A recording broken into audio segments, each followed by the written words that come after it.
Hello? Are you asleep? No, I know the answer to that. You're definitely not. But that's okay. It's it's either really late at night or really early in the morning, depending on you. But hey, I'm up to clearly, and I'm here to see if you would like to be absolutely diabolical with me and have a cup of coffee. You know, I think there's a certain point where you're so tired that coffee actually makes you sleep. I don't know.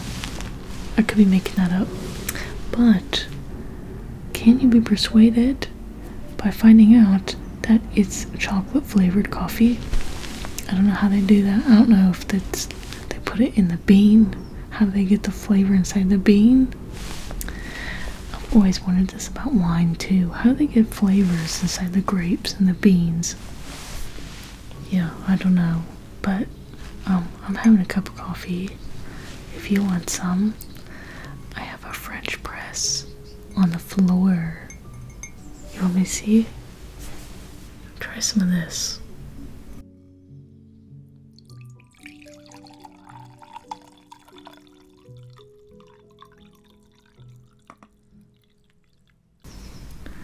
There you go. Oh yeah. You cannot go wrong with having a cup of coffee any time of the day. It sounds like there's some birds waking up, although they never quite go to sleep lately. In addition to coffee, I've got a friend here. I hope you don't mind him staring into your soul. He has seen a lot of things in this life. Speaking of life, it's important to, as you go on your journey of life, to have someone in the passenger seats. If I had to make a Hobby Lobby sign, a little sign to be sold in a hobby shop, it would say that no one can drive the wheel of your car, but that nothing beats a good passenger. And for a passenger, you have me, coffee, the boy, and hopefully soon you will have a book, because I did bring books to show you to help you relax. Now, if you're like me, books might get your heart rate up, but then they'll come down because you'll be so soothed with the idea of literary options. I promise. So, shall we take a look at these books? I think so. Yeah? The first book I'm gonna show you is this one. This is Reading Lolita in Tehran. How cool is that? Now, I have not read Lolita, and I don't really have a desire to read that book, but this is cool that it's from this woman's perspective and the perspective of a group of women that meet secretly in her living room to talk about books. Reading Lolita in Tehran.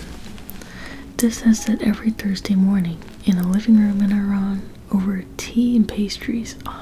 Yeah, 8 women meet in secret to discuss forbidden works of Western literature, and they lose themselves and they shape their own stories, and for a few hours they taste freedom.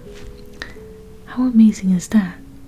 I don't need to read Lolita when I can read this about the freedom, intellectual freedom, and the meaning making of these women. Oh yeah, I thought you'd really like this. I brought it in case you want to give it a read. This is, I guess, memoir, which is one of my favorite genres because you're engaging in the age-old practice of telling your tale, of defining yourself. I cannot imagine being limited to the material world and just doing exactly as you're supposed to do, when you could become who you are and explore who you are and write a book. I think everyone should write a book, but I thought you might like this because it's very amazing. And who doesn't love a book about books? It seems like a no-brainer.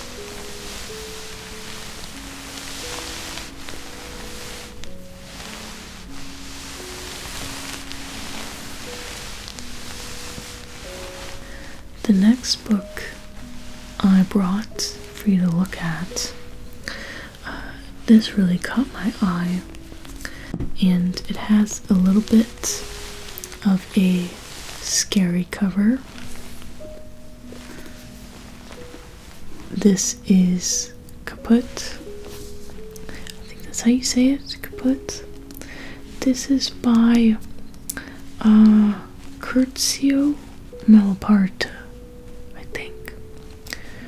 Curzio Malaparte.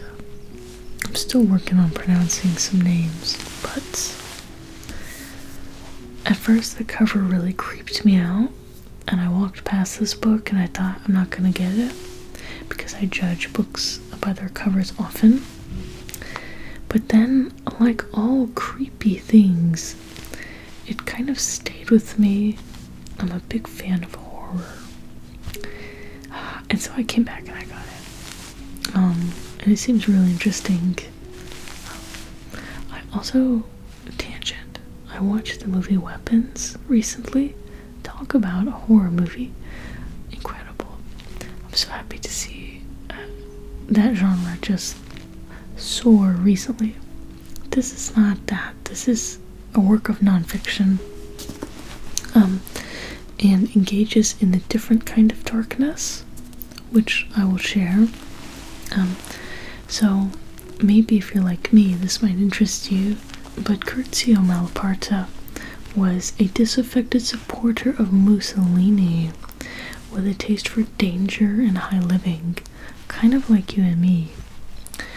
He was sent by an Italian paper during World War II to cover the fighting on the Eastern Front. He secretly wrote this terrifying report from the abyss.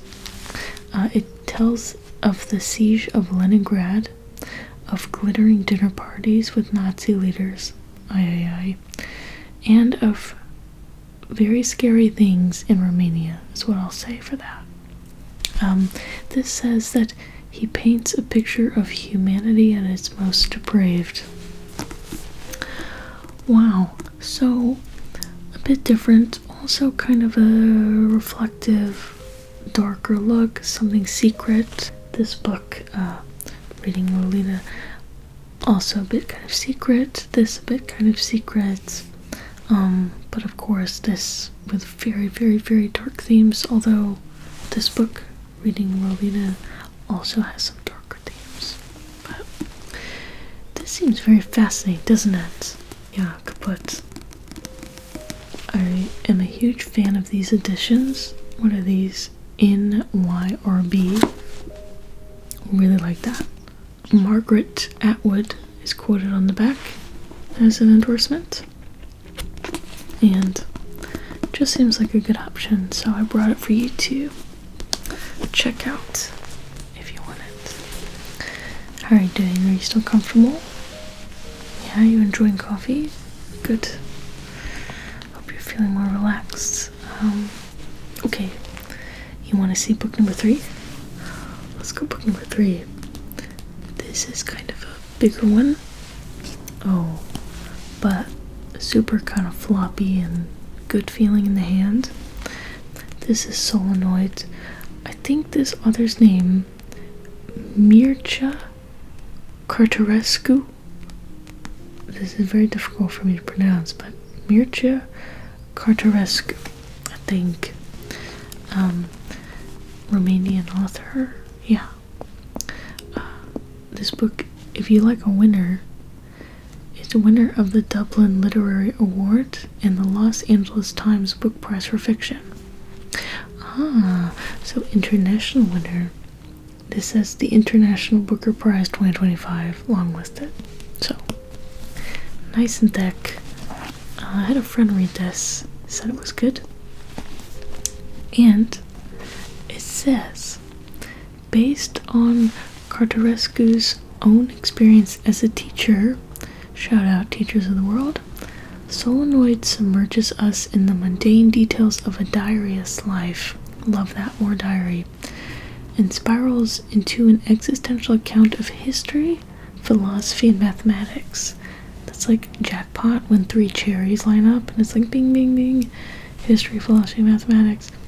Grounded in the reality of communist Romania, it grapples with frightening healthcare, the absurdities of the education system, and the struggles of family life. Sounds like America. It says it's a surreal journey like no other. Seems really fun, don't you think? Could be a really good book. Yeah. It makes very nice sounds.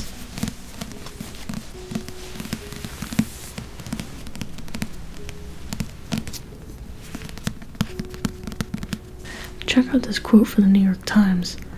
An engrossing study of a cerebral anti-hero who longs to escape his earthly existence. Is that not a description of most creative people? I feel like a lot of people want to escape their earthly existence, hence writing. There is almost no better way of escaping your earthly existence, no better way other than to make a piece of work that transcends earthly existence, and lasts forever. So, I love that. Okay, should we keep looking at the books? There's 2 more. There's 2 more I want to show you. Now, this next one seems very cool, and maybe it will pique your interest. Oh, quite a gothic, devastating, romantic cover. This is Memoirs from Beyond the Grave. 1768 to 1800. 1800. We are in the year 2026. Are you kidding me? 1768? This is by Francois René de Chateaubriand. I don't know how to pronounce French things, but we try anyway. How awesome is this cover? It's that edition of this publisher I really like, NYRB. I love these editions. Very cool. So this is what it is. It's Memoirs from Beyond the Grave. Mr. de Chateaubriand is not alive because he was writing in the 1800s. But this says that this guy, okay, in this one he wrote a lot. There's I think 3 books in this I guess edition, whatever. He wrote a ton, which is how you know he was a real freak. It says that he looks back on the bygone world of his youth. He recounts the history of his aristocratic family. He was an aristocrat, playing games on the beaches of some place, wandering in the woods, this kind of romantic thing that aristocrats were able to do, but also seeing some horrific things and being kind of on the brink of the French Revolution. It says that he met with George Washington in Philadelphia, LOL. Name drop. George Washington name drop. And he falls hopelessly in love with a young woman named Charlotte in a small Suffolk town. Suffolk? How to pronounce these British words. It says that this book ends with his return to France after his exile in England. So, I'll be honest with you, I saw that he was an aristocrat and I didn't want to get the book, but then I opened it to a random page where he was sleeping in a barn and a woman brings him food, and I did think, if this is the kind of person who is traveling and sleeping in barns, I would like to know. I would like to read it. And I thought maybe you would be interested in it because it just seems so weird. It is of a time. It truly is from beyond the grave. George Washington in Philadelphia? What? We don't live in that world anymore, but the echoes of it are everywhere. And there is always something quite universal about being a human being, falling in love and going on adventures, and always being on the brink of change. Always, whatever year you're in, you're always thinking, my God, could it get any weirder? Yeah, it could. This was before Microsoft Office. Can you believe that? The story and the villains of this time are so different than what we have now. If anything, it is just nice to read a book pre-Microsoft Outlook.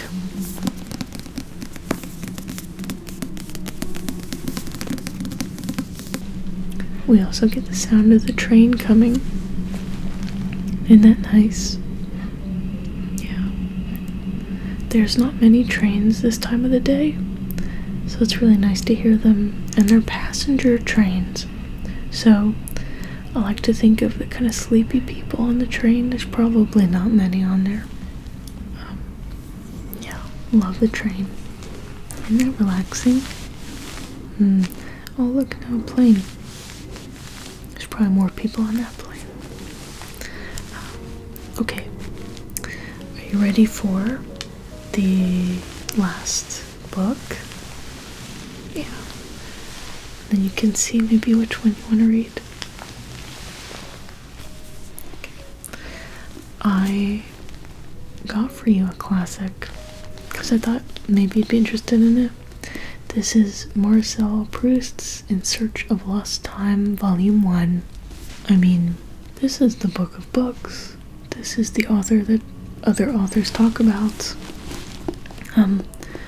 So there's a lot of books within this larger work.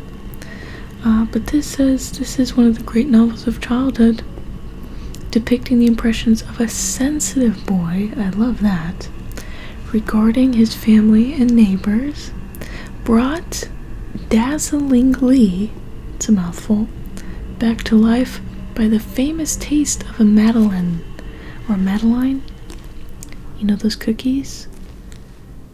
Yeah, imagine biting into something and your whole childhood returns to you. I feel like if I got my hands on a snowball, you know those snowballs? The pink things are like a chocolate cake with a layer of marshmallow and like pink coconut flakes for some reason. Snowballs. If I had one of those, or a oatmeal pie, those oatmeal cakes, a ding dong, it would all come back to me. A fried Twinkie, it would all come back to me. All of Texas. Anyways, so I don't really know much about this book, but guess who is on the back talking away about it? Vladimir Nabokov, the author of Lolita. And Mr. Vladimir says, light and translucid, ...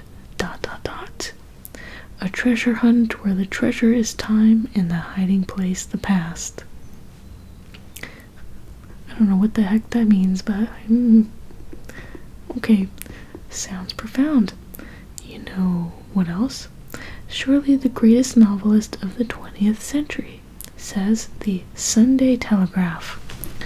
And you know how we love the Sunday Telegraph. Everybody's favorite paper. Okay, the Sunday Telegraph. So, I thought why not get you In Search of Lost Time, throw in an intriguing option. But what do you think of these books, huh? Aren't they cool? I think probably maybe I'll leave them all with you.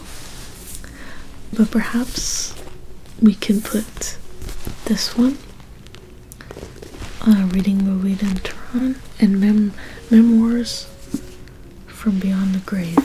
Maybe I'll put those a little closer to you. Just to see if some magic happens. But I'm sure if you crack open one of these books, you'll fall asleep immediately. It always happens to me. Like if I can't sleep and then I get up and I just read, I'll tend to fall back asleep and it'll be great. So, yeah. Maybe you can enjoy these, huh? How about it? I'm gonna put them by you.